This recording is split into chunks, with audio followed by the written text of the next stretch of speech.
And we're live. Hello, Good hello. evening, lunatics. Um, boy, the technical gremlins, they were trying, but we beat them.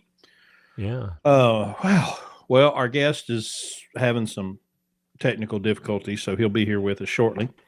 So, good evening. Welcome, everybody, to another episode of the podcast. We are glad to be with you here. Glad Yes, to we be are. sponsored by Pittsburgh Power, OPS, Mike Smile. You know what? I forgot to put my headphones on. How are you Look at hearing that. yourself? Well, so much better. So, guys, we really need you to reach out to Pittsburgh Power this week. We're in negotiation for renewing their sponsorship. So, y'all need to let them know how important it is for them to continue doing this. So, appreciate all you do. And I had a little beep in Yep. my ear. You're right. That's because of our guest. Okay. So, but anyway, reach out and support Pittsburgh Power. Um, da da da da da. You know all about them. Max mileage, OPS products, diesel performance products, diesel shop, electrical engineers on staff. So, So the media cycle has been interesting this week in trucking. Lots of articles about the bloodbath.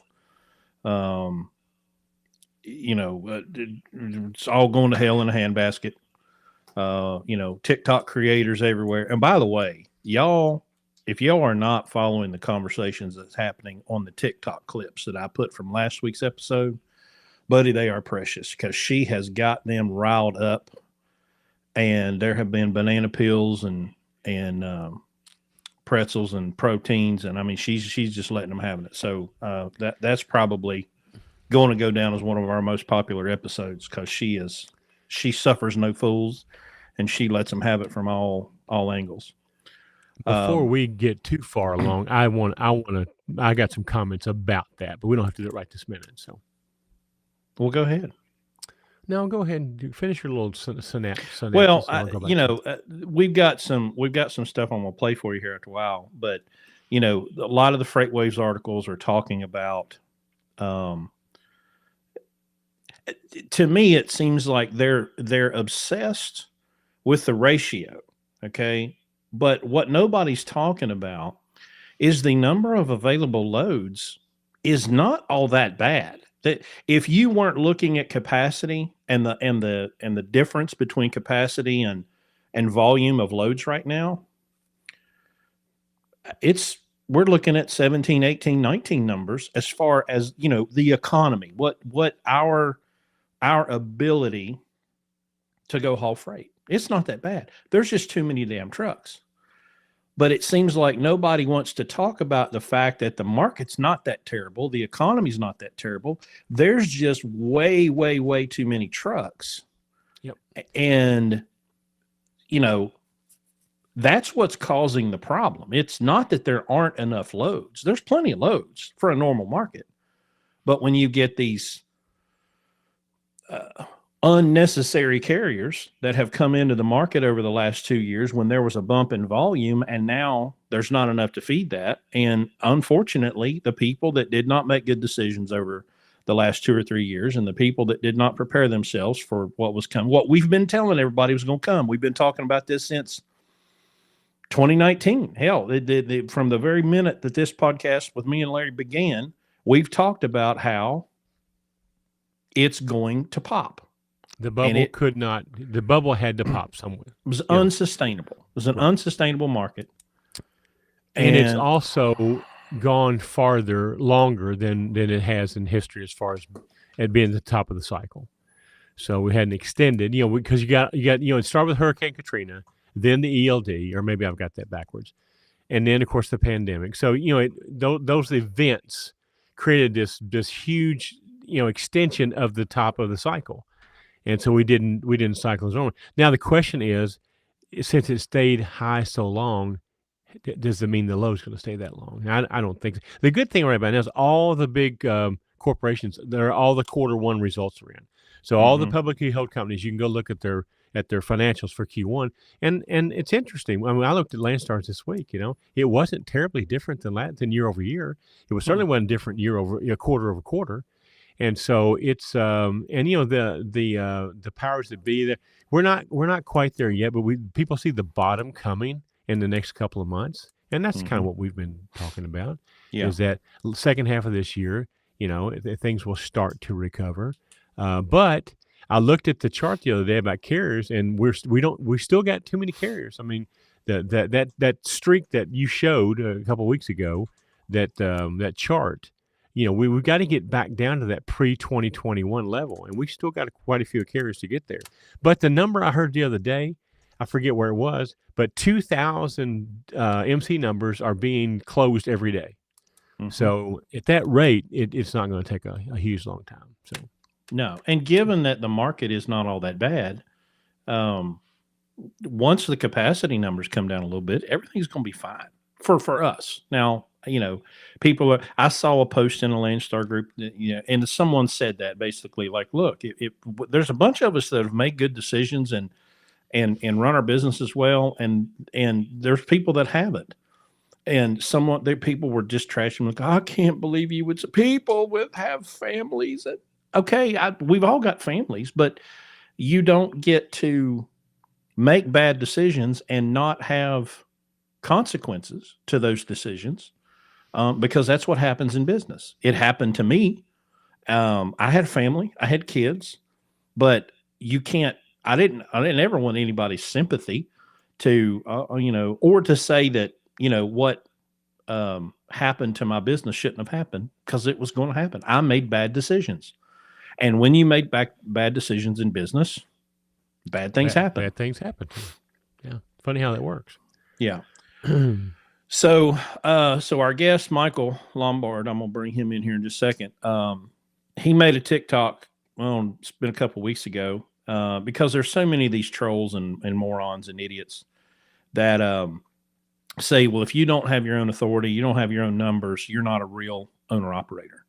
If you're leased to a carrier, of course, I think a bunch of them, they don't even understand what that means. Leased to a carrier. They meld that in with leasing a truck from a carrier, which is not what that means. Right. But it's basically trolls and people that don't understand how trucking works, that will say, oh, well, if you're leased to a carrier, you're not a real owner operator. Only those of us that have our own number and our own authority, we're the only real owner operators. So he made it. And along those lines, let me get my little blurb in from last week, okay, before we bring him on. So, last week's guest, as you mentioned, has probably been one of the most commented episodes we've had, or certainly in a long time. Mm-hmm. I went through this week and I looked. I think we had 72 comments on, as of this morning, on Facebook, on TikTok. Yeah. And so I'm looking through them. I'm going through them, and a couple of things stood out to me. One of the first things that stood out to me, because somebody made the comment, "Why would we bring her on our good podcast?" And and this triggers me, okay, because even and we can kind of get back up to 37,000 feet and look at this again, because this is exactly the problem that I have with politics. It's like, how can you possibly listen to them? Because they have the wrong color jerseys on. We can't accept any of their ideas because only our ideas are going to work. And so this tribalism was just rampant in these comments this week. I'm sure you looked at them too. Oh yeah. But the thing that stands out here, if you'll look at it from a neutral situation, if you'll take your truck driver hat off and take off your truck driver football jersey and just put on a gray one that's not red or blue or black or white or green or purple or whatever the colors want to be, and look at things with an open mind. She came into our den knowing full well what she's going to run into, and held her own professionally. Okay. I can't say the same for the people in our den. Most of them showed their ass, The other thing is, when somebody made a comment, well, she hates Landstar. Why would you bring that on here? Look, we've said this over and over again. We choose to be at Landstar because it's the best thing. It's the best decision that we can make. we're not Landstar. We don't get paid from Landstar. We don't get any. I mean, when we bring somebody to Landstar, we're bringing in competition. Okay, so understand something here. We have no obligation here. There's nothing about this podcast that's a recruiting arm for Landstar. What we want to do is talk about factual things that matter, things that will help you make better decisions. We don't try to, people think that we're trying to convince people to come to Landstar, and we're really not. If it's not for you, please don't. And I'm going to tell you right now, it's not for most people. Okay. Most of y'all don't need to be at Landstar. Don't misunderstand what we're doing. Bunch of y'all don't need to own trucks, period. Absolutely. Absolutely. And they should, and about 72 of them commented on this thing. The other thing that was just obvious here, and when we say it all the time, brokers play a role. The only reason truck drivers hate brokers is because brokers do a better job of their job than truck drivers do of theirs. That's the only reason. 100%. 100%. It's envy and jealousy is all it is. Mm-hmm. And this desire to see what they make. The only reason you want to do that is because you're shitty at making what you make. Why does it matter? I mean, you want somebody to come in and referee and take money away from them because they're better at doing their business model than you are at doing yours, and give you some of theirs. That's kind of like redistribution of wealth. It's called greed. It's absolutely, greed. Absolutely. And you'd be offended if it were the other way around. We're highly regulated. Well, let me address that too. Every one of you all chose to be a truck driver. Nobody made you do this. Nobody's held a gun to your head. So you can't decide to be a truck driver and then go, well, wait a minute. That broker doesn't have any expenses like I do. No, they don't. But they also don't have the revenue you do, So I don't know. My blood just started boiling, and I thought about this all week. Fortunately, I had a week to think about it, so I didn't have to react, crazy like I sometimes do. But here's what I would ask you to do, okay? Stop the tribalism, okay? Stop being in your echo chamber and only listen to people that are going to say things that you want to hear, because you're not learning anything by doing that, okay? Correct. That you learn more by being in the other camp and keeping your mouth shut and listening than you do in your camp mouthing off stuff that you have no idea what you're talking about. Around a bunch of people that believe all the same bullshit that you do and will never challenge you. And if you get enough of them together, they start believing it well enough that becomes truth. And then you have 14 hours every day to stew about it, and you're convinced that what you're doing is correct. Now, I'm just here to tell you, the brokers are the reason that you can't make relationships is because you hate your customer, and you tell them you hate them. You get on Facebook and proclaim that you hate them. The very people that could be helping you right now stay in business, then you think they're stealing money from you. And here's the other thing. If you don't like brokers, don't use them. Put on your coat and tie, it's the easiest. And park your truck and walk your fat ass up and down the street and knock on doors and get freight. And then when you get it, try to keep it. Because if you're not there next week to pull that load, they're going to find somebody else that does. And guess who's going to do that for them? A broker. Okay. So it's not as easy as you think. Okay. It's not like they stay in pajamas all day. That's what I do. I'm not a broker. Okay. I'm a fleet owner. That's a whole different story. But it's not like that. It's not like that at all. When I was at Transport America, one of the best things I ever saw at Transport America from a mega carrier, well, they're not really mega carrier, but from a big company, is they had a program where the fleet managers would bring in a driver, and a driver would sit next to him all day long and watch him do his job. And then they would take the fleet manager and put him in a truck and let him run around with the driver all day long. The best thing ever happened was to let other people see the other person's job and understand what they go with. And then your understanding of what they do is much, much clearer. And it's never like what you think it is. So just understand that what you're doing here is, first of all, it's never going to change the situation you're in. If you've got a horrible business model, broker transparency is not going to fix that. Okay. Nope. Taking money from the brokers to give it to you is not going to fix that. Probably make it worse. Absolutely. The unintended consequence of that is something you have no idea and you do not want. I can tell you like that. Okay. When we lose the free market, when we start picking winners and losers, it's over. It's Mhm. over. So what you're wanting to do is basically socialism. It's basically, taking the ceiling away or putting a ceiling on. Mhm. So now you don't have the opportunity to do what you can do. Now, for a bunch of you, it probably would help you because you suck. But for people that know what they're doing, why is it fair for them to be restricted? Let me give you an example, a very, very current example. This week, go back to politics again. Have you heard the latest thing about mortgages? Okay. Oh, People with good credit scores now, when they go get a mortgage, it's going to cost them $100 more a month because they're going to take that money and give it to people who have shitty credit scores because they can't afford a house. dude, when I saw that, That's broker transparency. yeah. Okay. That's taking broker money away and giving it to truck drivers on a whole different scale. So if that makes your blood boil, get out of your pity When party. when I saw that thing about the mortgage rates, I 100% believed that some satire site, because he said Right. the really, really good satires when you can't tell if it's real or not. Right. And I went, there's no way. Oh, No. how cleverly done. What good satire. Oh my God, it's real. I thought it was Chat GPT at first. Yeah. I thought there's no way that somebody said that. I'm like, this is the Babylon Bee having fun, making up this unbelievably stupid thing. And I went, holy crap, it's real. Okay. All right. Now I got one more news I want to talk about. All right. In the news, 3 companies, 11 people fined $1 million and go into prison for deleting diesel engines. Yep. Okay, up in Michigan.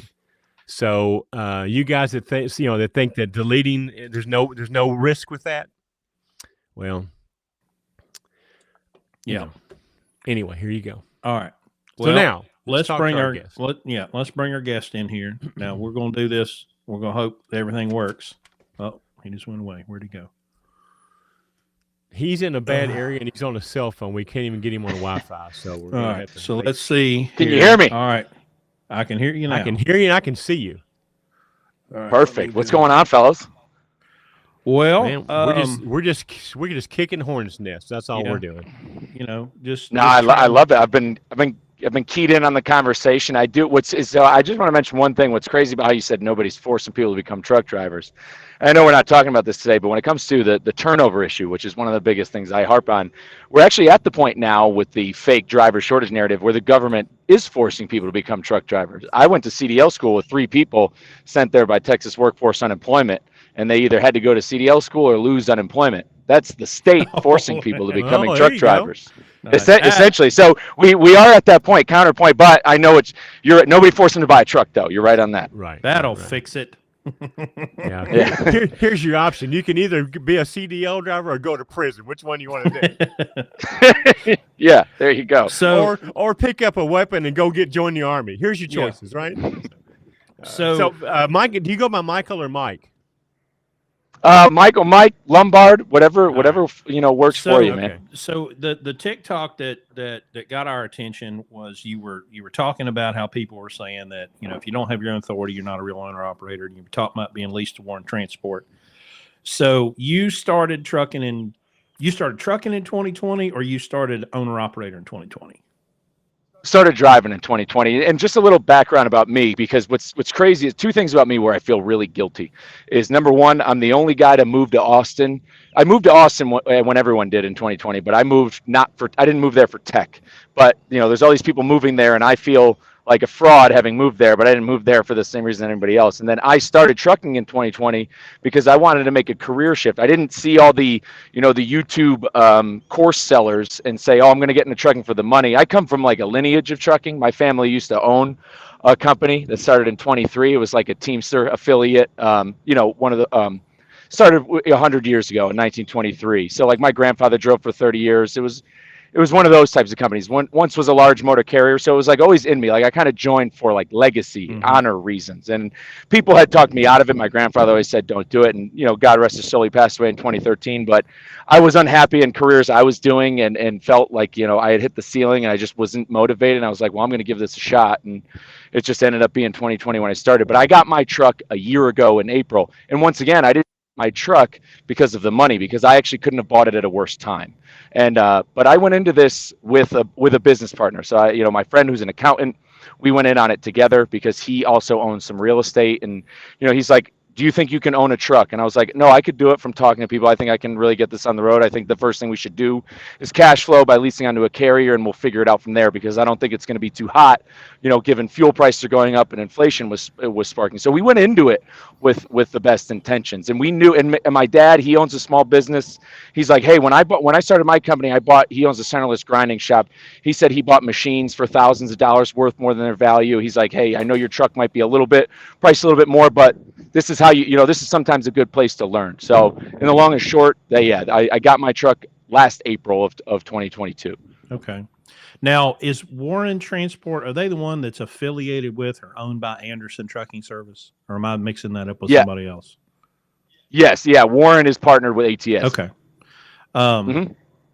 I didn't start with Warren, though. So when I got my truck, I was a company driver for a small carrier out of Northwest Arkansas, R&R Solutions. Great company, really great business model. They don't just do trucking. They have their own warehouse. They do IT. They do a lot of stuff. And then when I told them I was buying a truck, they said, hey, we used to have owner-operators. They had garbage equipment, but you're getting a 2018 truck. We'd love to, help you, get started and, learn the ropes. You can use the load boards for free. So I started with them at first. And then when 2022 was wrapping up, I kind of saw the writing on the wall with the spot market.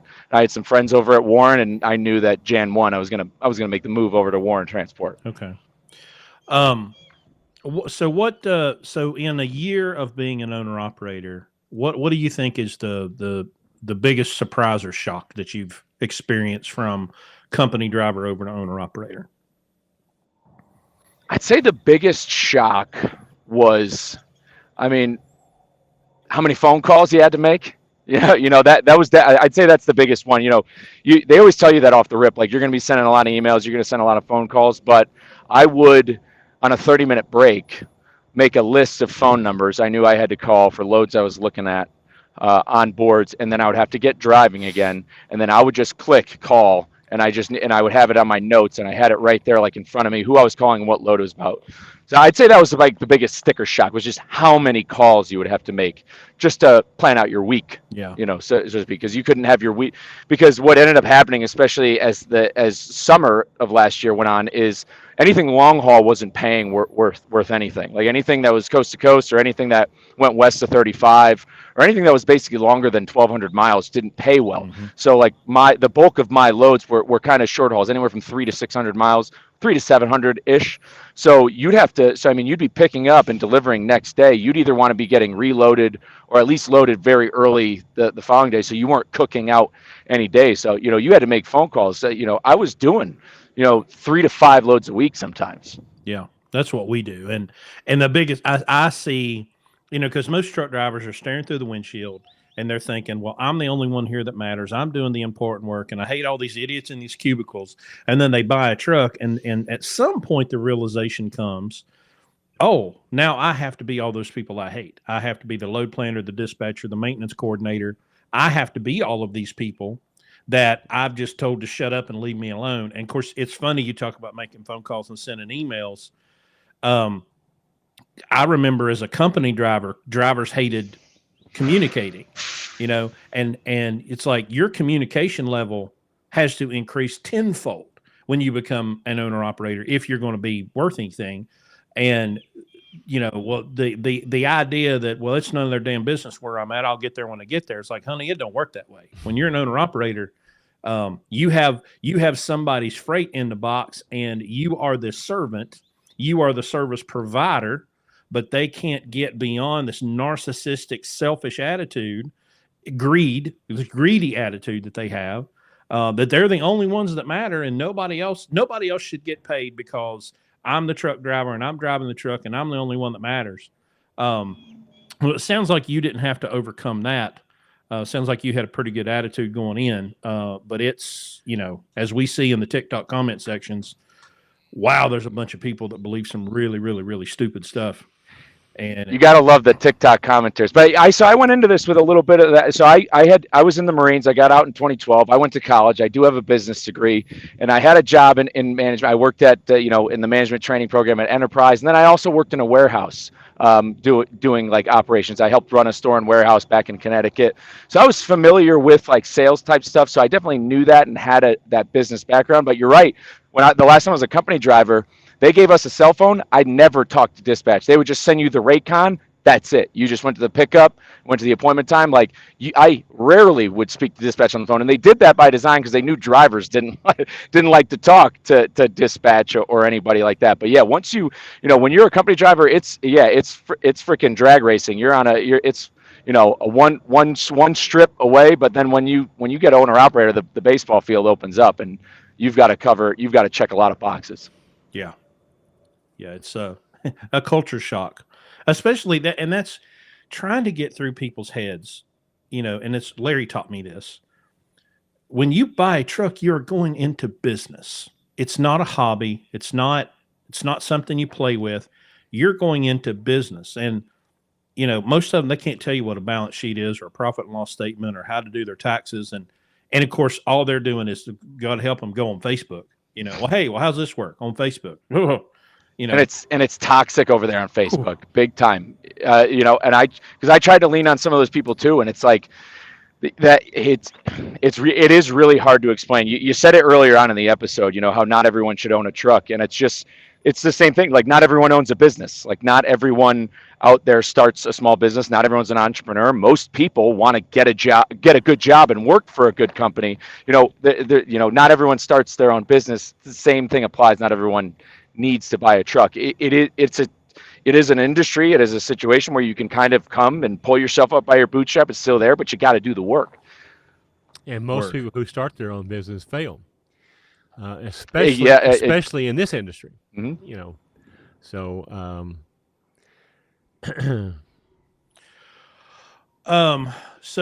since the three of us are here, I ran across something right before the show.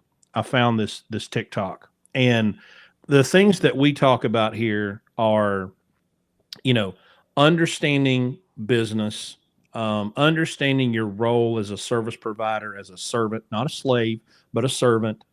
We talk about the dangers of lease purchase programs from carriers, and all of those pitfalls. And man, this guy dropped this TikTok, and I got a couple of clips from it I want to share with the audience. Then we can kind of comment on it. But he hits them all, he really does it. So let me find, I'm going to play the first one here, and then we will comment. Still shit at Prime. Last Friday, team truck, 6,500 revenue for the week.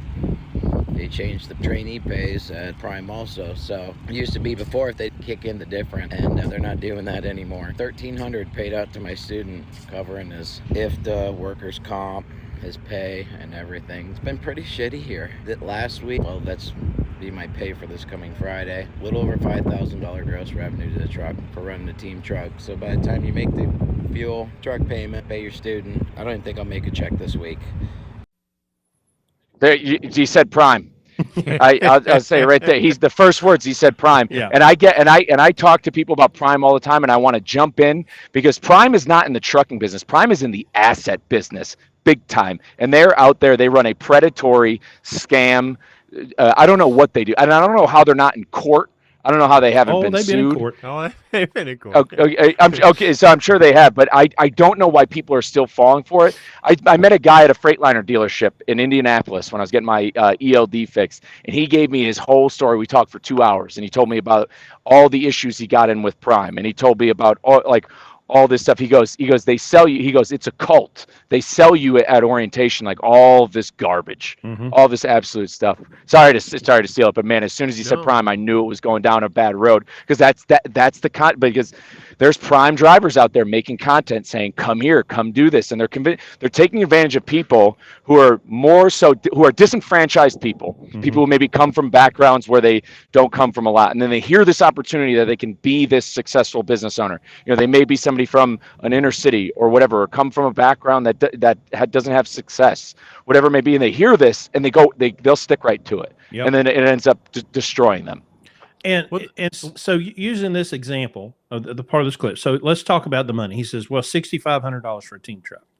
I'm dispatching a team truck right now, and they're doing minimum of $10,000 a week. Our solo trucks are doing more than $6,500 a week. Of course, we don't have truck payments. We don't have lease payments. Now, I don't know if I would love to understand if part of the scam here, but he said, well, after you pay the trainee, pay their IFTA, their workers' comp, and their pay. And I'm going, what? Why, you know, now maybe he's misspeaking. I think he's misspoken. Well, listen, I don't know. I've seen a problem. Yeah, that weird me out, the workers' comp, because I have workers' comp myself through my, my own business. It's like $130 a month. Yeah. But if they are somehow putting IFTA in there on the driver, it wouldn't surprise.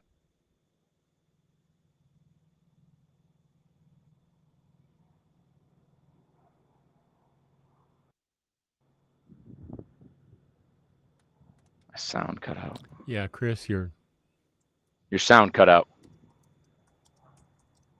Yeah, Chris, we can't hear you. Sorry, your mic just cut out. I thought that was me.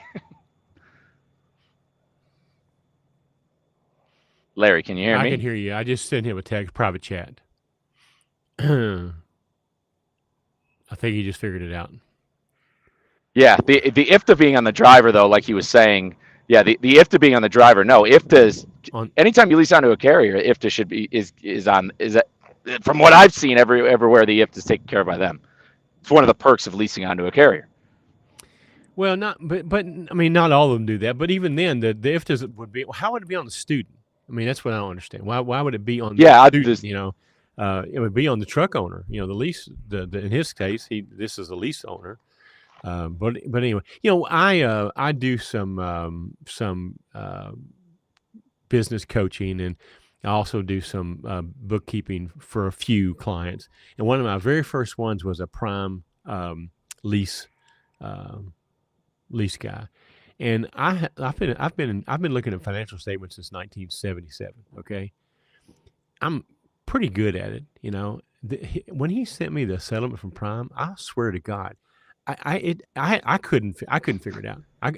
I think it's on purpose that it makes no sense to begin with. I mean, I had to make my own spreadsheet. I had to redo this entire settlement to get it to where it made any sense whatsoever to anybody at all, except for probably the people who created it over there. But you have to think that that's intentional as well.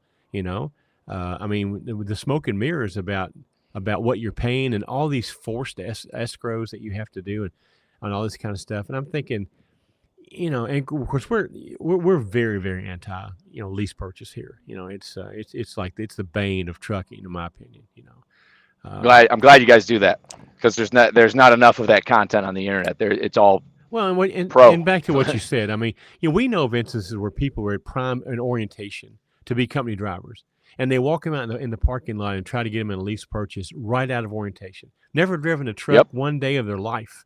And now they're going to start out in their entire career in trucking as a lease purchase operator. I mean, that's immoral and criminal. You know, we don't condone that whatsoever. Chris, are you back? No, you're not. Oh, can't hear him. No, you're not. I am now. There you are. There you are. There he is. I had to reset my browser for some reason.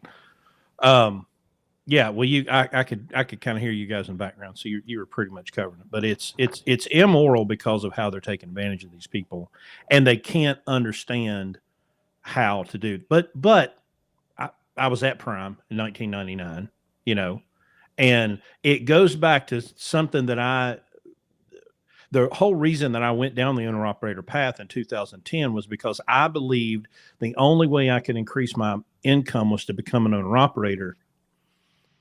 Not understanding that if I could increase my value as a company driver by learning new skills, by understanding things, I could have increased my income that way, because I made more money the first year driving for Larry on 25% than I ever did as a BCO, which that blew my mind. And then I'm like, well, wait a minute.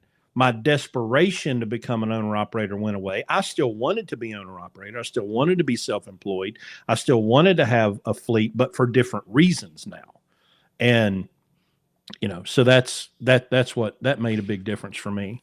A lot of guys think they can't make the big money in trucking unless they're an owner operator. Right. And we've proven that's not really true. You can, there are lots of good, driving jobs that don't require you to be an owner operator. Now, some people, just like you said, there's some people that are destined to go in business. Like me, I'm a horrible employee. I am the worst employee ever. I knew way a long time ago I was going to have to be the boss because I was horrible at taking orders. But there's a lot of people that aren't. I mean, it's not, they're not suited. We get a lot of people who have, they use their family as an excuse. I've got to do this, got to do that. If that's your situation, you don't need to be in business. And so, it's not the end of the world for you in trucking to not be an owner operator. I mean, my God, Walmart paying $110,000 just to start right now. So I was gonna say that I feel the same way. Like I didn't get into this for the money, and I truly mean that. It's a legacy thing for me. I'm not into this for the money. My wife, luckily makes more than me. It's not relying on me. So, not everything falls on my shoulders. Right. So it's not like that. Right. I talk all the time. I'm like, man, I could be a company driver right now, doing flatbed, doing heavy haul, doing the same stuff I'm doing now, making definitely more money. I'm into this kind of for the legacy thing. I want to I'm doing it to honor my grandfather in a lot of ways. That's why I want to grow a business, is to do that. Is this like I have selfless intentions, and for it to survive, though, I'm not letting my pride take advantage of me like the people did in the comments of my TikTok video. Like me, I'm trying to survive at this point. So what I did was I got here to Warren, because how am I going to become a carrier and compete with Warren, who has contracts with John Deere, contracts with Caterpillar? They have contracts with these direct customers. They're a partner with ATS. Why am I going to go ahead and get my authority when I don't own a trailer? I can't finance the equipment because of interest rates, all the economical reasons out there. Plus, we have to talk about factoring for a moment. So already right there, I'm going to have to get a factoring company, which is another scam in itself. Absolutely. A payday loan where they break your knee and give you a crutch. So I'm going to do all those things because because TikTok user 2019657 said that I'm building somebody else's dream because it's not my own DOT number on the side of the truck. Right. So I'm trying to survive now. So that way one day, and now this whole time, I'm doing things like listening to your guys' show, talking with people, having the conversations, building relationships. So that way, maybe in a year, 2 years, 3 years, as I meet people, then I can talk about adding equipment and maybe getting into the fleet ownership side. And maybe I start that here at Warren, or maybe I can do it locally, regionally in Texas like that. It's a day by day, brick by brick thing. I'm not going to just go up in and get my authority like all these people did the last 2 years, thinking that it was just going to be all rainbows, roses, and money. Well, we fight that every Friday night because we always get the trolls that come on here. Again, people think we're a Landstar recruiting show for some reason. We're not. We're at Landstar because it's the best thing for us, and it might not be the best thing for everybody else. Don't know, don't care. But they always get hung up on the 35% thing. You guys are giving 35% of your money away, And we've listened. I've been in business since 1977. Please give me the credit that I know how to look at a spreadsheet and know how much money I'm paying here and how much money I'm paying here. And I promise you that I can't do on my own with my own numbers what Landstar does for me for 35%. But for one thing, it's only 28 to begin with. So this 35 is just a scam. But you cannot duplicate it, for the same amount of money. They get hung up because it comes down to one lump sum, as opposed to with your own numbers, you're writing a little check to everybody, a big one to the insurance company, and a little bit to everybody else, and you don't get the discount. I mean, so it's an attitude thing, and the echo chamber thing. I don't know what it is in trucking, but it used to be what we call the liar's counter, the Petro where everybody sat there and lied about what they. I guess now it's TikTok. I guess that's the liar's counter. Yeah. TikTok, everyone's always driven more miles than you. Absolutely. They've always made more money than you. Yes. Yep. They no matter what. If it's the just one more technique. Right. If you drove 700 miles in a day, somebody did 700. Yep. Exactly right. There's always somebody in there. Absolutely. So the first clip that we played talked about, the people, when they sign up these leases, they don't know what they're getting into. But the second one is about the attitude that you don't need to have in business. So let's watch this. And they wanted to give me a load, $1,200 for 4 days. I said no. They got pissed off. I said no. Send me another one, 3-4 days on it. Paid like a little over $1,000 for 3-4 days again. I said no, and I got pissed off and I went home. I dropped the trailer and I went home for the weekend. I drove 6 hours home from Maryland up to PA. I'm not gonna stay out here and work for free and just haul their freight. Came back out Monday, Sunday night we had to leave.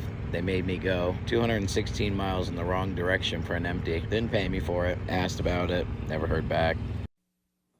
Now, okay, so just so we're clear, you got mad because you didn't like the load that they were offering you. So you took it upon yourself to drop the trailer, his own words, drop the trailer and bobtailed at least 350, 360 miles home. And then now you need an empty because you took your ball and went home and threw a temper tantrum hissy fit. And now they're sending you 216 miles to get an empty. And you're mad about that, and you're upset that they didn't pay you. Well, they didn't pay you to go 360 miles home either, shithead, you know. But that we're not going to work for free. But not ever once did they think about the market. Did they ever think about the customer? And look, well, it's worse than that. He worked for less than free. He drove 350 miles out of his own pocket for nothing. Right. Got paid nothing. Yeah, he paid money. He worked for negative free. Okay, so. Well, and two. Look, I've been in enough of these big companies. I was at Anderson Trucking Service and Schneider and these other places, and I learned real quick that your attitude can determine the kind of loads that you get, you know? Absolutely. I had hands down the best fleet manager at Anderson Trucking Service. He was phenomenal. We made an ass load of money together. But I'll tell you right now, he would hold a grudge. Now, I never pissed him off. But I saw other guys that did, and he would starve them to death because the minute that you proved to be useless or you didn't show up on time or you didn't communicate the way he wanted to, you were done. You weren't making any money. Now, here I am. I'm like number one guy in the van fleet, and I didn't feel like I was all that special, you know, but I knew I had the best guy, but the best guy kept me running because I never pissed him off, you know. So I'm watching this and I'm thinking, okay, you've got a shitty attitude. You probably display that daily and tell everybody it's all about you. And so you're not getting the runs that you want, probably because you're a jackass. Yeah, we don't know the backstory there. How many other loads has he turned down? And, you know, you turn down enough load. You know, I learned really, really early on in this industry, you know, sometimes you have to take it, you know, you have to take it on the chin and do somebody a solid. And then guess what? It gets returned to you, you know. Every load can't be a home run, you know. The art of giving, Alex Hormozy talks about the art of giving, and the same thing applies in trucking all the time. And it happened with me last year with brokers. I worked with a great carrier rep at C.H. Robinson, and I know C.H. Robinson gets a lot of guff, but I had a good rep with him, talked with him very often. There were times where I had to do, you know, where there were things at a certain price, but there were other times where I would email him about a load. I'd say, can I do this for $2,500? He would immediately send me the rate con back for $3,000. There you go. And things that happens a lot, and it's just and you need to have that positive level of communication. When you put that's the thing. How many loads did he turn down? Where was that $1,200 load? Was it going to a hot market? Like, you know, I don't know. Like that's the thing, because if it was going back to the close to the Midwest, maybe it's worth it to take it. So yeah, you don't have enough backstory, but people have no idea what the art of giving. You don't have to be a yes man. You shouldn't yes everything. That's a factor, but you have to. You have to, if you want to be in business, you have to be professional. Well, and drivers have the hardest time understanding what this term means, build relationships. Everybody uses it, but nobody knows how to do it because they're looking for a formula. So how many donuts do I have to buy them, and what I have to, you know, they don't understand. It's becoming a friendship, becoming, you know, doing each other, helping each other out. You know, it's kind of like dating somebody. You know, it's on that level. I mean, you have to provide value. And if you provide enough value, the art of giving, as you said it, guess what? There's also an art of receiving, you know. And it's funny how one, you know, causes the other one to happen. But guys, they don't ever want to take that. They don't ever want to do the favor part. So they never get in a position to be able to be returned the favor. That's the problem I see with these guys. Which all when the market went crazy, in 2021, we still kept a lot of our direct freight because look, we knew that this ain't gonna last, okay? And everybody else they left all that freight sitting on the dock. We continued to haul it. We could have went out and made more money, but the relationship with those agents was more important to us than the extra money. Guess what? Now we're still hauling for those agents while these other guys are sucking air, because we did not let the relationship suffer because it was in our best interest to drop them and go haul spot market freight. Yeah, they got real lucky, swiping right on Tinder because load boards are the Tinder of freight. Absolutely. My friend, like my friend Reed has said, and they got lucky doing that, not realizing how valuable those relationships are. Another crazy thing is like when you look at other small businesses compared to trucking. My friend owns a pressure washer company in Orlando, Florida. He spends $3,000 a month in marketing, SEO marketing, stuff like that. How much money do you think carriers, owner operators, spend in marketing? Or doing marketing? We had to do this at Enterprise Rent-A-Car. You had to go on marketing calls per week. You had to go to body shops that wouldn't send Enterprise customers for years. You still went there with the donuts, like you said. You did it, and it's just how many phone calls like that are owner operators making, where you just call and, hey, what's up, man? How you doing? How's business on your end? That's it. Calling without just a talk. These are things you have to do. Right. Well, obviously you come from the mindset that it takes to be, successful in business. But unfortunately, the decision to become an owner operator, and we talk about this a lot. I call it 13th grade. It's just like it's the next thing. There's no. If you were to go down the road here and open up a store, a brick and mortar store, there'd be a lot of thought that went into that. Do I want to do this? But buying a truck, it's just walking by a truck, being aroused by what it looks like, and signing a piece of paper before you leave the lot. It's done. So now you're an owner operator. You're a truck owner. You have no idea. You didn't first of all, you didn't read the lease to begin with. Okay, you have no idea what you just signed. We get these posts every week. There was a bunch of them this week on Landstar. Okay, why does Landstar take that? Why do they do that? Now, and I don't do it because I get tired. I've quit doing that. I've quit stirring up shit on Facebook. But inside me, I'm going, here's why. Because when you signed the lease that's 62 pages long, it told you right then every friggin' thing they were going to do in every situation, and you agreed to it. And guess what? This week, they did it. And now you're pissed off because why would they do that? Well, the time to get pissed off was when you read the lease. And if you didn't like it then, you should have got up and walked your ass out. But no, you sit there and took it all, and now you want Landstar to change the deal because you don't like the lease you signed. So anyway, that's my rant for tonight. I'm done. All right, there's one more clip, and then we'll be done with this.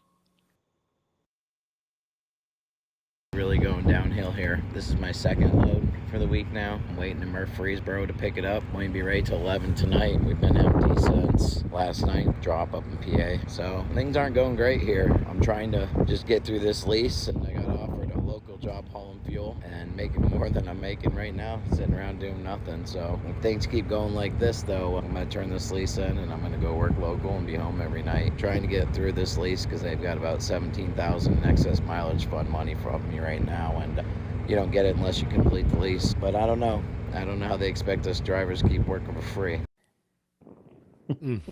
I love it. I don't even understand the $17,000 in excess. What? They collect extra money because he's the excess mileage on the truck, and if he finishes the lease, they give him that money back. If they don't, they keep it to offset the depreciation on the truck that he's caused by excess mileage. Mileage in excess of what the lease allows. And when he does his taxes, he doesn't get any of the depreciation value of the on that truck. Zero, because he's got a lease. Yeah. He only deducts the lease payment. Yeah. He does not have the asset, so he can't depreciate it. I know, and that right there should is like that right there should be why people shouldn't lease trucks. Is just that you don't own anything. Absolutely, absolutely. There's nothing in there that you can control. And he could go to the next to the last day, and they could pull and they'll still yank it. Yeah. Find some reason, some policy that he doesn't know about because he didn't read the contract, and he violates some policy the day before the lease is supposed to be done, and he doesn't get the money. But notice that he says, well, I'm going to go get a local job hauling fuel, making more money than I'm making now. Because the problem is their only focus is me and how much money I'm making. Which is why he doesn't need to be an owner operator. Yeah. Look, my best friend hauls fuel, and it's hard work, you know. But wait a minute. Let's go back to the decision to open a business. Okay, the decision to start a business. I mean, think about that. I mean, first of all, if it's not trucking, you got to have money, and you got to have credit, and you got to have experience. Okay, you just can't go open a McDonald's and go, hey, I want to sign a lease purchase. I've never run one before, but I think I could do it. You know, it's not going to happen. Okay. So, but here you can. I mean, this is. I've made the decision to lease this truck. I'm in business, but wait a minute. I'm just going to hand it in and go work locally. You know, I'm going back to my shacking up analogy again. Where's the commitment? The reason people fail in trucking is because there's no commitment. I'm going to try it. It's the I try as opposed to I will or I do. You know. There's no question this guy will fail. He will end the lease. No question about it. Within the next 2 weeks. Probably. I encourage him to, honestly. I should 100% do that and save himself the stress. He's taking years off his life by even being there. But hey, let's hit a question real quick because this is good timing. Michael Peace. I have 2 questions. What type of truck to buy and how much capital? Well, the first thing I want you to do is go find a trailer somewhere. If you're driving a truck, shouldn't be hard to find one. And go look underneath the front of the trailer. There's a kingpin. What you need is a vehicle that will connect to that kingpin and pull that trailer down the road. That's what you're after. You need one that's reliable. You need one that's efficient. You need one that's affordable. So how much capital? $40,000. You need to buy a truck for $10,000 or less. You need to have $30,000 in capital sitting there to get it ready, to get it on the road, to make it ready to hook to that kingpin. And now you've got a paid for asset. You've gone through and you've addressed most of the issues that can be addressed. You've made the truck efficient. You've made it reliable. And now you can go haul freight with much, much, much less risk than someone that went and signed up for a $250,000 truck with a $1,200 a week payment. Y'all got anything to add to that? Not a bit. No, I think that's good. I mean, I did a little bit different. You know, our truck was, 100,000. We had 30,000 down, and then we had, 20,000 in reserve for maintenance and stuff like that. So we went at it with this stuff. I had a lot saved up. I came in with a business partner. We had good credit. We underwrote the entire business before we even picked up the truck or anything like that. And yeah, don't get, like I said, don't let in my personal opinion, don't let the pride thing in it. The make and model doesn't matter. Like you said, can it attach to the kingpin? Can it work? I have a 2018 Peterbilt 579 Plastic Pete Mafia. It's not the sexiest thing out there. It used to be a J.M. Bozeman fleet truck. I have all the details on it, what it's gotten. I bought an aftermarket warranty on it itself. The warranty's paid for itself twice at this point already. We just, there's a lot of boxes we checked before we did it. And, that's what we did. I'm just giving it from my end, but I definitely agree with what you said down there too. Well, having the asset paid off is a huge perk. You're the exception here, not the rule. You're not the typical guy who's buying his first truck, obviously, because the structure that you just talked about. Again, you plan to get in business. Guys don't plan that. They walk by a truck and then they're given a lease purchase. There's no planning there. It's like, oh, let me try this. There was a guy on here earlier that said something. I've failed in 3 lease purchases. Why would you fail in 3? I mean, after 1, why would you ever do it again? But that's a different conversation. So there's no decision that's been exercised to start a business. That's why when we say, if you're going to do this, okay, buy the cheapest truck you can possibly get that's still safe. Put enough money in it to get it reliable and safe and go haul freight, okay, with no truck payment. And that way you're not having to drive home 300 miles in deadhead and park it because you can't find a load enough to make any money. The cost of doing business in this industry can be really, really low if you have low overhead and low cost of operation. Another thing we talk about, besides just buying a truck low, is keeping your costs low, paying attention to what fuel is, getting good fuel mileage, all this sort of stuff. But it's all to drive down the cost of operating that truck per mile.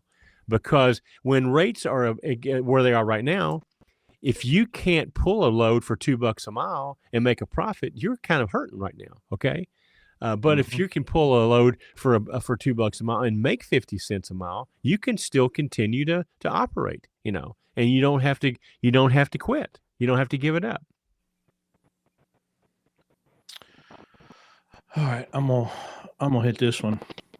You gentlemen need to stop telling people you make more with Landstar versus your own authority, which I have. And I tried Landstar, which it doesn't work for everyone. I have 2 trucks and made $477,000 gross. Well, we have 1 truck that did $437,000 in 12 months gross. So, well, I said earlier, Landstar's not for everybody. If it didn't work for you, the big deal. We're not telling people to come to Landstar. And Please we're not understand telling that, okay? And we're not telling people to avoid getting their own authority because of the money. We're telling people not to get their own authority because of the risk. And their lack of business acumen. That's the biggest thing when it comes to getting your authority. Podcast. So we Oh no, sorry. I didn't mean to cut you off. Go ahead.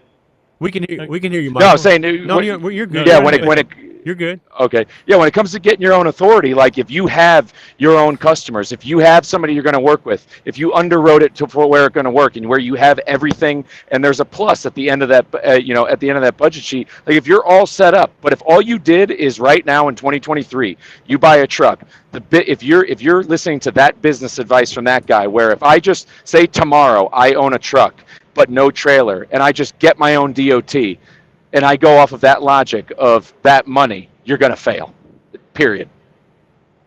Yep. That's the issue. It's the issue of risk that and especially if you don't have business experience. And Larry, I think you were getting ready to bring up hauling assets, right? What's his name? I was. Yeah. He's got a great show. He's very transparent and open with all of his numbers, and he shows you everything that he's done to start from zero, and that's been his kind of mission, is to say, look, if you want to start at zero and go get your own authority, you can do that. But he was a businessman to start with, right? That's the thing you have to remember. He started out as a businessman. If you have no business experience, you have absolutely no business getting your own authority. And I need to make a comment there, okay? Business experience does not include driving a truck down the road and hitting docks. 100%. Okay? That's not business experience. That's driving experience. Driving experience has nothing to do with business experience. Zero. Right. Yeah, I listened to that guy's whole series before picked up the truck up. Oh. Yeah, now he's gone. He's taken a different approach than we do. But again, he's very transparent, and he shows you. I mean, he went and bought a truck, bought a trailer. He's even doing reefer stuff. Okay, and I mean, he's doing fine. But again, he had profit and loss statements from day one. I mean, obviously the guy was in business, had decent credit, had a little money. Most of the people that we talk to have no credit, no money. Okay, have no business doing this to begin with, but they're going to do it. And so we try to keep them to doing it by minimizing the risk. We can even make it more risk-free by coming and driving one of our trucks and doing it for us while you practice doing it, and then seeing how you like it before you go buy a truck, period. That's what our whole program's about. I looked at your program too, and honestly, if I had seen your program before I got my truck, I probably would have went into it because that's the thing. Like, even though, I really appreciate your kind words on the knowledge that I been able to share today with going into business, and even with everything that I knew going into this, if I program, I would have said, hold on, wait a minute, this that could up to just make biggest fear was failure. I didn't want to mess up at all.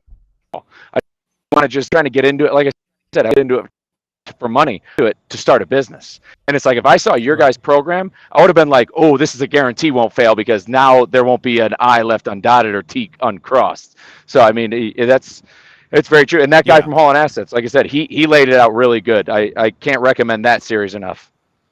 Right, right. And one of the kind of core principles of our program is what we call wax on, wax off, Mr. Miyagi. We had to, Larry's wife reminded us that, that was in 1985, so we're having to probably introduce some people to Mr. Miyagi. But it's the creating the habits that you need in order to be successful in business, where you don't have to think about it. You just you communicate, you account, you document, and it's something now. It's just muscle memory. You don't have to think about it, and that's the hardest part that we have in the first 6 and 12 weeks of our program, is getting them to send the email, getting them to save the receipt. Who did you talk to? I don't know. Where's the receipt? I don't know. I forgot. Did you send an email when you got there? No, I forgot. That's the kind of stuff that's going to make you be successful, so that when you can analyze and study your business, you go, oh, I'm spending too much money here. I can make an adjustment here. But then they don't even have, of course, we were talking the other day, Larry's like, I'll just take $100 a week out of their paycheck and see if they catch it, because they're not doing the accounting, we see it every week. But I'm such a nerd, right? It comes to me. Hell, I had a spreadsheet when I was a company driver at Schneider, because I wanted to make sure that somebody that was paying me correctly. Did I know how to? You're just paranoid. You're not a nerd. You're just paranoid. Did I know how to run a spreadsheet? No, but I figured it out. Right. Google is your friend. Well, back to the Holland Assets guy. There's his business model is fine if you have business experience and you have credit or capital or money. That's the way to go about getting your own authority and doing it that way. The problem is most people don't have any of that. And so, the only thing we have against starting out with your own authority is that the risk goes way up. And we're all about trying to control or minimize, keep the risk as low as possible for the first couple of years until you get your feet on the ground and you get money in the bank and you get some success. Cash flow. Get the truck pay. Cash flow, exactly. Cash flow, minimize risk, low overhead. You get the cash flow in, get the experience along with it. That's what it all is. I mean, it's just, I understand it. Hey, 15 years ago, you took a risk. You got your authority 15 years ago. You run and gunned and made the phone calls and did it. Now you have a successful carrier. Guess what? 2023, if you get a truck now, that risk, it's just you're setting yourself up for failure. Well, and the guest we had last week, the whole point about that was that lease to a carrier, we don't deal with any of those issues. Everything that everybody had a problem with a broker, we don't have. We don't have to do that. Okay. I have so much less stress at this point. Like, that's the biggest thing. Like, don't get me wrong. I'm not anti-broker myself. Some of them, the thing is with brokers, like the TQLs and stuff, they're a meat grinder, just like the CDL milling industrial complex. A lot of brokers are churn and burn. They're at these brokerages for less than a year. They don't know the industry and stuff like that. And I get that. But when it comes to dealing with brokers in general, or just even just searching the load board, not having to deal with that. And I still look at load boards. I still look at load boards every day. I'm still networking for freight, because at Warren, I'm still free to find freight if I see fit. They'll send a carrier packet over, do whatever. I'm still free to do that. But I'm working off their customers who already have freight, because in reality, the best loads aren't hitting the boards anyways. Nope. They're going to the carriers that have the capacity. Like, if you're a one truck show, or you're a one truck show that's power only, you don't have much to, you don't have much to give, when it comes to capacity. Exactly. And the other thing here is, all the things that look, there's nothing. I can't say how decide what do I want to talk about this in. The broker thing. It all depends on your ability to create and maintain these relationships. Okay, if you're getting into business and you're getting your own authority and you don't have the business background to begin with, guess what? The brokers are going to out negotiate you. You're starting out with one hand tied behind your back because you don't have any idea how to negotiate with somebody. Okay. And then you get mad at them because they beat you. You know, it's like playing poker with a bunch of professionals, and then you get mad because they take all your money. Well, yeah, you walked into the den, you know? So if you're at a poker table and you can't tell who the lamb is, it's you. Okay. So when you're dealing with brokers and you can't tell who the lamb is, it's you. So that's the other thing. They can see how old your authority is. You have no experience. Absolutely. Yeah. Well, they can see what kind of negotiator you are. It doesn't take long to figure out, you know, who I'm dealing with. It's, you know, and the point is, you don't have to go through that. You can lease to a carrier and get this experience, you know, gain this experience, and then go. If you want to have your own authority, by all means, go do it. But don't start out doing it, because again, it raises the stakes to where most people cannot perform at that level starting out. My opinion, but it's our show, so my opinion counts. So, well, I think about back to my time. I mean, probably one thing that we don't think about as much where we're on this side of our experience in the industry is how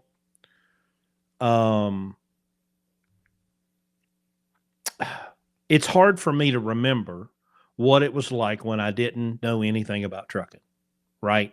Just came into the industry. And of course I came in 25 years ago, and it was a lot different. It was a lot slower. You know, things are much faster no, I now. didn't. I've heard how fast you drove. Well, I'm talking about the pace of the industry itself. Yeah, I drove like an idiot. I know. But to think about someone coming into this industry fresh now, especially with all of the horrible information that is out there, and these predatory leases, and of course, you know, you're coming in, like you said, one arm tied behind your back. You have no idea how the economy works. And then you have the gall to say, well, if there was a way to somehow search and do a word count in our TikTok comment section for the word greedy broker, the brokers are greedy. And I'm like, y'all need to look up the definition of the word greed. Okay. Because someone, like Larry said, that's just a better negotiator than you, you're the one that's greedy. You truck drivers, you narcissistic, selfish, ignorant truck drivers, y'all are the ones that are greedy, because you are especially wanting someone with the monopoly force of the state to put their gun to somebody's head and take their money away from them and give it to you. That is 100% greedy. You're greedy. And I don't buy. Oh, sorry. No, go ahead, Michael. You're the guest. Go ahead. Oh no, I was saying I don't believe this broker transparency stuff will seem to be up and about. I don't buy into it. It's a huge double-edged sword. At the end of the day, it's just the broker transparency is going to pick the carriers that win. It would backfire heavily. I think the government should get involved in it all has to do with and the Over Tuckers Act. Other than that, broker transparency is not going to pan small business owners or the small fleet owners. It's just. Yeah. Well, and we maintain it's none of their business. I mean, yeah. Again, I mean, understand two words: free market. Free market. The free market always dictates the winners and the losers. Okay, making the market not be free makes the winners and losers be chosen. Okay, and I'm sorry, but if you can't win in a negotiation with a broker, you're going to be the loser. And there's no way we're going to make that tilt the playing field in your favor, because then it's not the free market anymore. Right. Everything you're going to gain, you're going to give up on the other side. You know, that's what these guys don't understand. And the next point I was going to make, another good reason why people who are company drivers should not get their own authority and probably shouldn't even open up business, is because they've never not been an employee, and they can't shake the employee mentality. Yep. And what I mean by that is like this guy. They didn't pay me for this, or they haven't done that, or they haven't done. Dude, you've bought a truck, okay? It's you. This dependency on them to do something for you is what's going to keep you from being successful in your own business. That's why people hate Landstar. I come to Landstar, oh, they do this. Yeah. And here's the other thing. They're going to tell you up front that they're going to do that. If you'll read it, it's not a big secret, okay? But if you come here or forget here, if you go into business and you want the entitlement and you want to still get in benefits like an employee did, you're the benefit. You're the dude. You're the guy. You shave the boss every morning. If you want a raise, give yourself a raise, okay? If you want to get paid for deadhead, pay yourself for deadhead. Nobody else is going to do it. And that's what people can't get. Well, so-and-so, they did that. Well, good for you, but that's not where you are now, okay? You come to Landstar. How come Landstar doesn't do this, doesn't do that? Where I used to work, too. Well, when you used to work, you weren't an owner-operator. You weren't in a business-to-business relationship. I get tired of saying this. I guess we get new people every week, and I have to say it again.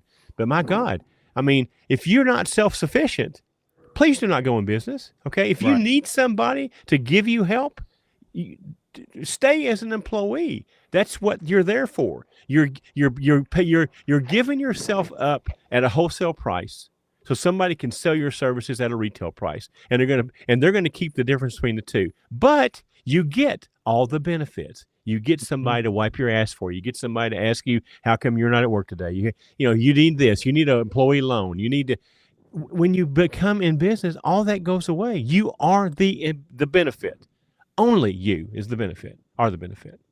So well, and there's also this strange expectation or belief that you should never encounter any problems. No load should ever cancel. No truck should ever break down. No trailer should ever have a problem. No road should ever be shut down. Never wet. Like they don't know how to solve problems. When a problem comes along, like, I can't believe this happened. And I'm like, if you've been in trucking 20 minutes and you don't know that loads can cancel, or truck ordered not used, or somebody cancels load, or somebody screws up, or somebody makes a mistake, or the truck breaks down, or the tire blows, y'all, that's life. But when you don't have any problem solving skills and no capability of logical thought processes, and then like Larry says, well, when the problem comes along, well, who's going to fix this? Well, you are. That's the problem. Is you're going to that's not fair. Yeah, and that's not fair. Another thing, if you get your own authority off the rip, guess what? Nobody's coming to save you. At least being leased on with Warren, being leased on with Landstar, I guarantee they have back office support. You still probably have to pay for the tow or whatever, but they may offer coverages and stuff to help, once again, ease the burden, ease the risk, because that'll have. I mean, I want to say, within, the first time I brought my truck in for PM in service, brought it in early too, brought it in after 20,000 miles for its first PM. Crack in the oil pan, covered under warranty, but there was a crack in the oil pan. It was leaking oil. That could have became a problem, if I didn't do it. It became a problem. A month after that, I had a knock sensor go, and I started derating on the highway. Luckily, I was able to limp to the Peterbilt in Shreveport, and they were able to and I got it in soon enough, and they were able to fix it. And I was gone the next morning by 11 a.m. But once again, you derate. Any of that stuff happens. If I can call Warren, I can get a roadside with Warren, and I don't have to pay for it right up front. I can pay for it later, or Warren's finance department will work with me and work with cutting it out of settlements or out of the maintenance fund that I allot 15 cents per mile that goes into for every load. They work with it that way. You have that financial backing as a carrier, and if you don't know anything, or if you don't know any better, then you're gonna have a tire blowout, and then you're gonna call TA Road Service, and then you're gonna look at the bill, and when you have no money, what do you do? They don't listen. They don't read the bills at TA. Don't go down that road today, okay? we got to deal with him this week. Be quiet. So, but you derate, okay? That's a truck problem, okay? The problem we have here are that the people derate, okay? The guys get in, they derate when they try to. They can't fix a problem. They don't know how to solve a problem. They just derate. What the hell am I going to do? Somebody come save me. I've derated. Yeah. They slowed themselves down after 2 hours or 2 weeks. They're going 5 miles an hour. They don't want to. Yeah, they don't even want to work anymore. Well, and we find, we've had so many people come through the program now that the majority of them have failed because at our program, because they realize that there's so much more work involved in being an owner operator than being a company driver. And they're like, well, they won't admit it's always my fault or Larry's fault or whatever. But what they're really refusing to admit is it's too hard and they don't want to do hard. Now they've come up with some excuse and, Family. But that's what it comes down to. My family is more important. Mm-hmm.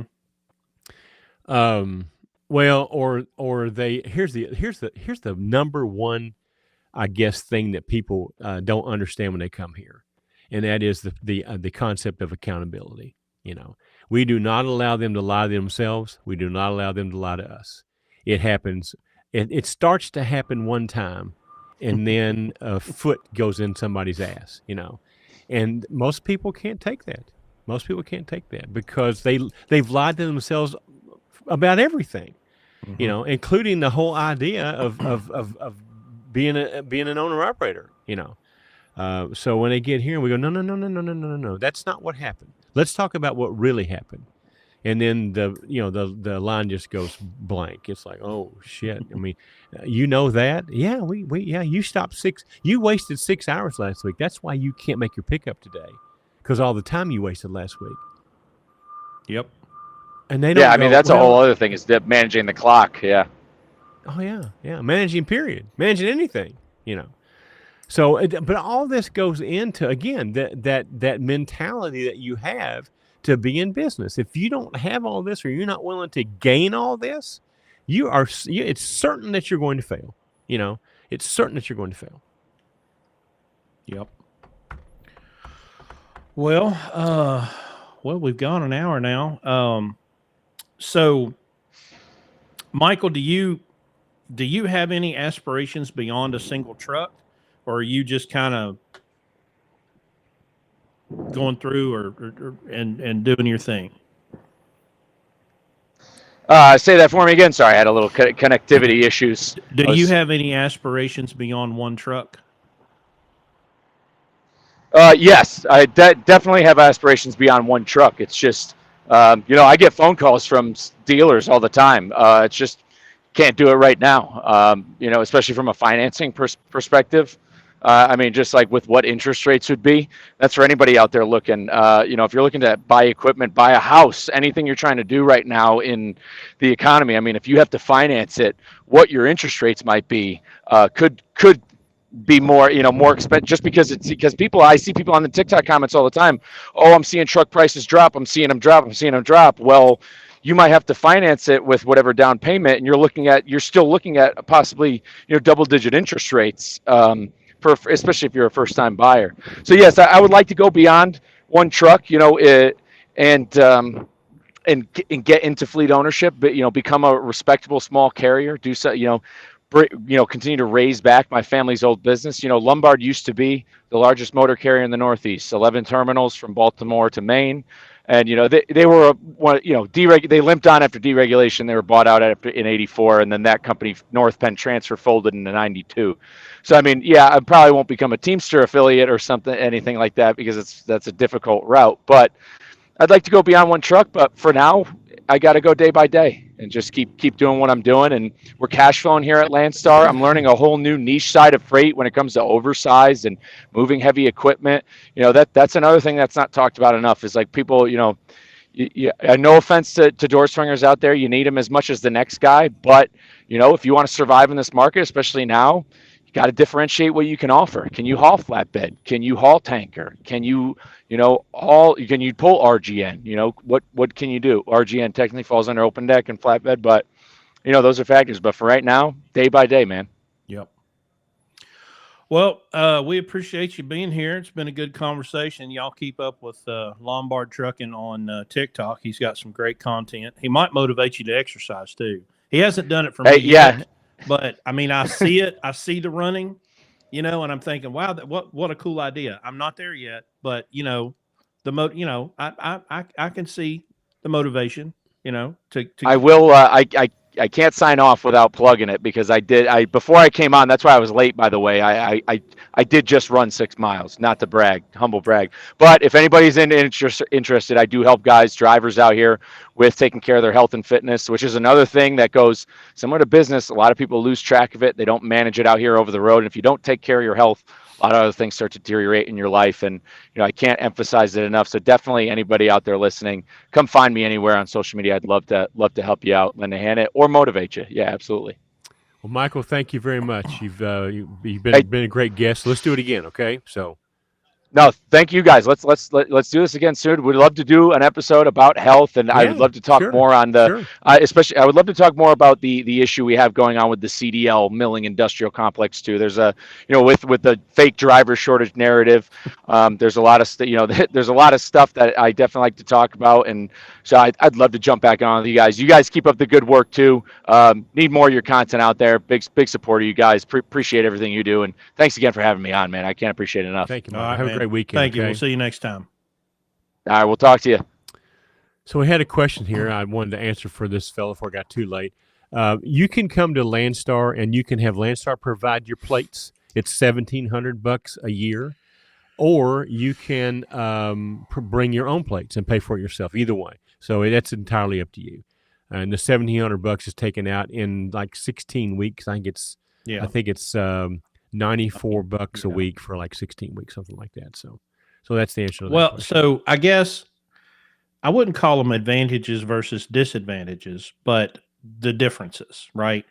If you have your own plate and you decide to leave Landstar, you don't have to take the plate off running your truck with you. Yeah. If you, let's say, for example, you had a really high fuel mileage truck,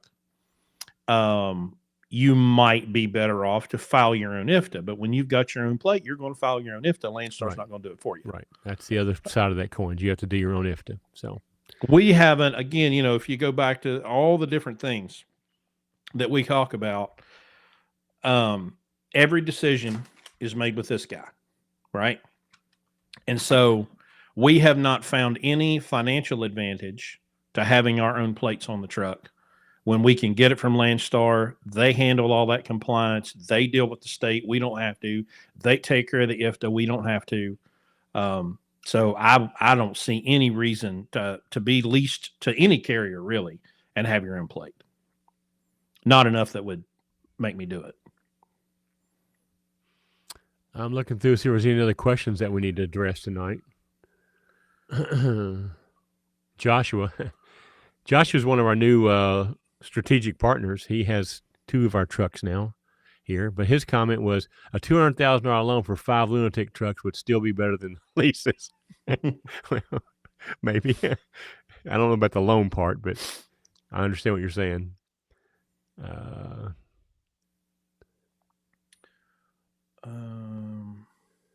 I guess I'm supposed to clip the part where I said unnecessary carriers for TikTok. Sure. I'm sure that will kick the hornet's nest. Rocky says he was hoping you started on the Jeffersons about noon today. I have not. I haven't. I am completely alcohol free today because I've got this major renovation project going on at my house, and I'm having to wrangle contractors. And I've got a plumbing issue right now, so I've needed all of my asset or all of my faculties to be as sharp as they can because I'm having to problem solve today. So maybe tomorrow. They'll be off tomorrow. So this reminded me. This says double-edged sword because go company make $1,000 a week when drove for STL or other Russian companies and ran 2 clocks only when netted 2,000. Then if you get caught, you're going to prison. So I'm up at Dolan's today, up at the shop, or this week. And there's this Easter. We have never given him a plug. Well, we're about to. Okay. But you got to let me tell the story first. So there's this Eastern European guy in there, and him, Chris know each other, and so they're just chatting, talking back and forth. And he figures out I'm at Landstar, and he starts talking about, all the agents in Bulgaria and all this stuff. And he goes, well, it's good for me. I'm with Carrier, and When I run out of hours, I pull over, I call them, they press button, all new hours. And he's like, I don't need, I call them and they press button and I wait and new hours. And, and I'm thinking, because the outlaws are still out here, Oh, yeah. Now, of course, they're going to get caught. And like he says, if you get caught, you're going to prison. Right. Back in the day, it was really hard. In my outlaw days, it was incredibly difficult to really prosecute you. But now, man, you're being tracked on every corner. If you do make the risky decisions, if you do and you run like right along the edge, eventually they're going to get you. And when they do get you, it's going to be expensive and painful. So Chris Dolan is kind of our new shop. How would you just? He's our. He is our go-to maintenance repair shop. Since Carl has been not able to do this, we've had to find a backup. And I don't mean to make Chris sound like he's second in line, but we weren't looking for anybody when we had Carl, Right. And so when Carl started having his health issues, we had to start looking around. And believe me, we tried a lot of things, but we ran a Chris. I think you knew him, didn't you, from before? I bumped into him at a Freightliner one Saturday, and we just kind of struck up a conversation and started talking back and forth, and we used him for a few things, and we had such a trust relationship with Carl. Like Larry said, there was no need to go anywhere else. And then Carl's health started slowing him down, and we were like, we got to get this trust. So we struck up a conversation with Chris, and they started doing work for us, and these guys have done great work, and so we're really happy. By the way, if you're a praying person, Carl could use it, because absolutely, we're hearing he's not doing well. I don't know much of the details, but it sounds like things are not going well for Carl, and that's kind of tough to handle. But we're hoping he's going to pull through. But apparently, he's not doing well. So anyway, but it's Chris Dolan. He's in Dunbar, West Virginia, right between like Charleston and Hurricane. Now get ready, Chris Dolan, because when we did this to Carl, we made him a rock star. So Chris Dolan's business is called CAMS, CAMS, CAMS Service Center. So I don't know, Chris. We may have just made a big mistake, because we may not ever be able to get in there anymore. So hell, we had a hard time getting our work done with Carl. We made him a rock star, but. Do we have Carl? We have Carl's QR code we can put up. Yeah. Here we go, guys. Besides the prayer, which we need, he also can use some help financially. So if you guys have any, if you feel that something you'd like to do, or you feel called to do that, this QR code will hook you up with a link to his GoFundMe page. They could really use the help on this deal. So we appreciate it too. So if you feel like that's something that you would like to do, I know they would appreciate it, and we would too. So, but back to Chris Dolan, Chris and Margie. They were we awarded them our service provider of the year at our truck show dinner, and glad to have them join us there. Classy people. And we didn't realize that he was watching the podcast. I was all up. I made a comment about, if you're dealing with somebody that has to have their name on their shirt and where they work, you might be. So I find out later on, we're sitting in his lobby, and he comes in and goes, "Well, I need you to know I've got my name and where I work on my shirt." But they're really, really nice people, and just just top class. And and look, like every shop, they're not perfect. But every time we've had something come up, that it's never questioned. He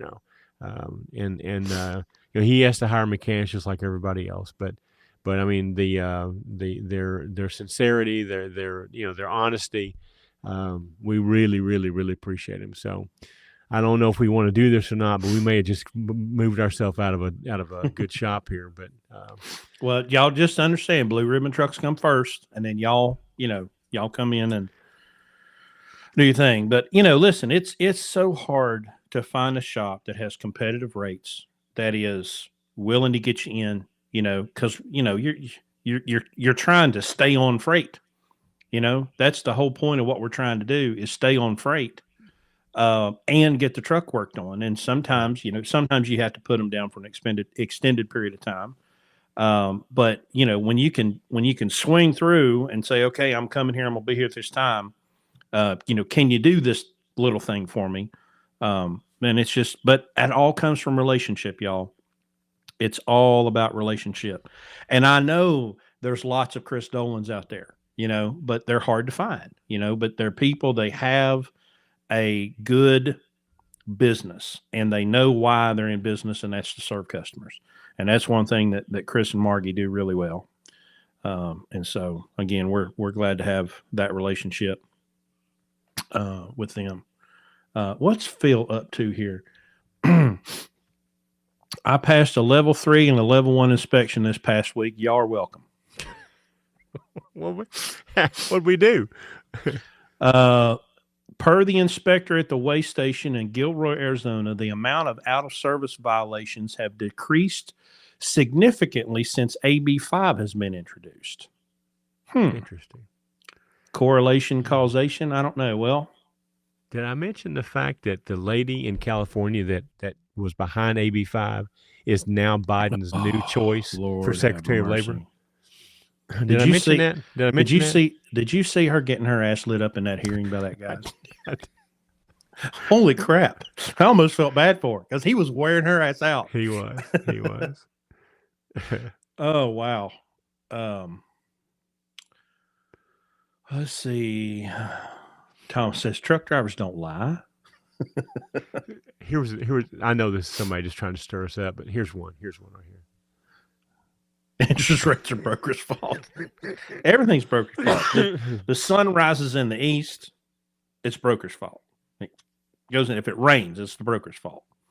Roads closed, it's the broker's fault. Hey, if any of you guys know of anybody that's got a used fifth wheel toter that they'd like to sell, get a hold of me right away, because we're getting ready to stroke a check for buying a new one, and I'd love to be able to spend about half that for a used one.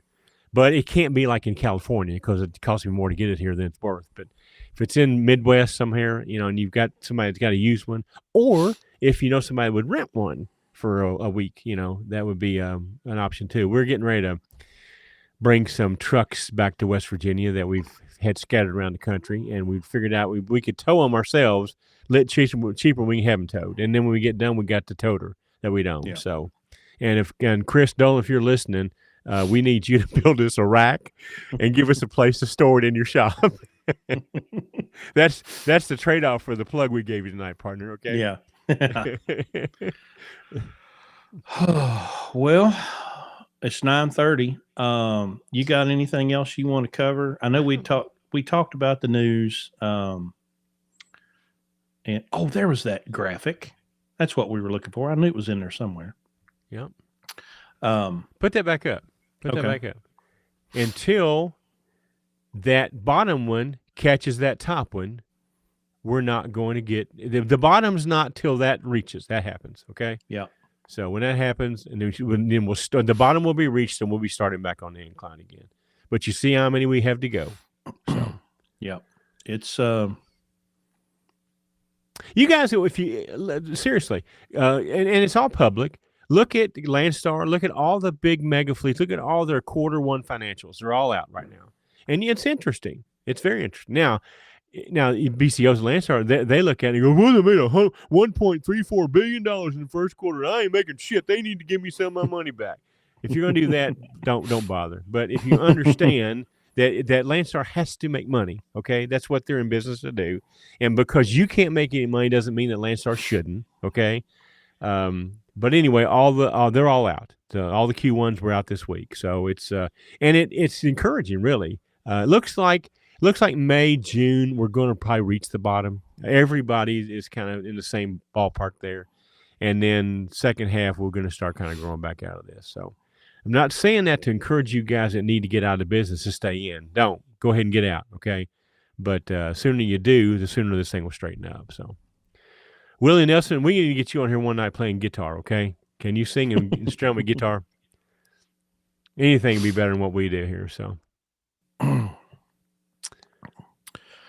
yeah. Well, next week, let's talk about next week's show. Next week's show is going to be Todd Ziegler from Truck Coin Swap. And we're going to talk about decentralized technologies.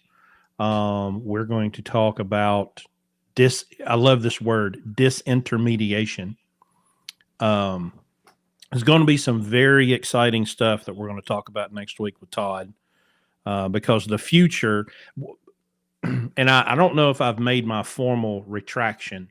At one point I said I believe that brokers would go away with blockchain. Now, maybe the name goes away, but one thing that I learned from Anik and other people like her who are essentially, she is a high quality service provider. Okay. Doesn't matter what you call her. She is someone that does a job very well, and that's connecting shippers and trucks. But I 100% believe that if you go watch all her TikToks and talk about the problems, and the problems are back solicitation, double brokering, and just bad behavior of carriers. Blockchain's going to fix a lot of that because it's going to secure the transaction, right? It's going to make it very much harder for these scam artists to do what they do, which is ripping everybody off. If you want to be mad at somebody, be mad at those slime balls that are basically stealing rate cons and it's freight. Cargo theft And freight, yeah. and freight. They're both stealing rate cons and stealing freight. Those are the people that we need to be mad at. Now I'm still not going to ask the government for help because they don't give help. But we do need something that will secure these transactions, and blockchain's 100% going to do that. Right. But I think and it also gives people appropriate, what's the word? Immutable? Is that the word? Immutable. Yeah. Labels that they cannot escape. Yep. So if you're a dirtbag, you're going to be a dirtbag, and everybody's going to know it. Everybody's going to know it. And if you're not, if you're a great service provider, guess what? Everybody's going to know that too. So, it's that accountability thing, Chris. Mm-hmm. Now all of a sudden you can't lie about it. It's there, right? Everybody sees it. Because the name Todd Ziegler, that sounds like an OIDA guy to me. Is there a? Well, there's a similar name. I'm thinking, surely to God you don't have this guy coming on. So no, it's no, he's like an attorney or has a we'll get his. How'd we find him? How did I find him? Bill Fellman told me about a guy. It was an introduction I remember through Pittsburgh Power. Yeah. It's a truck show. Yeah. So yeah, I'm really looking forward to that conversation because they've got some people that are doing the direct shipper to carry or shipper to truck relationship with no intermediary. Right. So they've got some real world experience there, and so and we're going to make this as a part of a series. He's going to be the first, but there's other people in this comment or in this theme that we're going to talk to over the next couple of months. Right. And so it's going to be much, much bigger than just this one episode, but it's going to be big.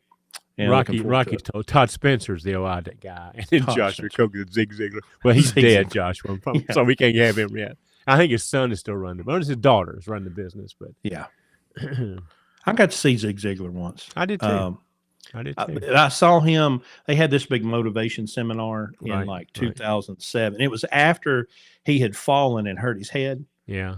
And he would get hung in a loop where he would start to repeat himself, and his daughter was up there, and he had the signal. She would put her arm on his shoulder to signal him that he was starting over. But man, it was Zig Ziglar. He could repeat himself all day long, and I'd sit and listen to it. I saw him back in the mid-'80s. You know, when I was in insurance. So imagine that, right? Yeah. Okay. Well, I guess that's it. We'll shut her down from here, and we'll see you guys next week. Everybody have a great weekend. Be safe out there. We'll see you